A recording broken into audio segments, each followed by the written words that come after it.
Pour Aung San Suu Kyi, c'est tout simplement le début d'une nouvelle ère. Le LND, parti de l'opposante birmane, revendique une large victoire aux élections partielles. Un succès encore officieux fêté dignement par des milliers de partisans à Rangoon. Selon le LND, la lauréate du prix Nobel de la paix a bel et bien remporté son premier siège de député. Une trentaine de morts et une dizaine de blessés graves dans le crash d'un avion en Sibérie. L'appareil s'est écrasé peu après son décollage lundi matin avec 43 personnes à bord. Les boîtes noires de l'avion, un bimoteur à hélice de fabrication franco-italienne, ont été retrouvées. Situation calme lundi matin à Orly malgré les suppressions de vols dues à une grève des contrôleurs aériens.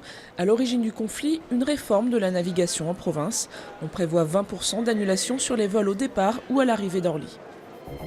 À 20 jours du premier tour de la présidentielle, Nicolas Sarkozy parle chiffres dans la presse régionale.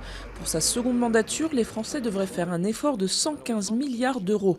Le candidat sortant évoque aussi la situation à Florange en Moselle. Après la CGT, il s'en prend à la CFDT.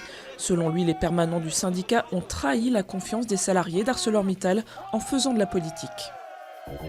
Moustachus, barbus, une centaine de manifestants de tout poil ont défilé dimanche à Washington.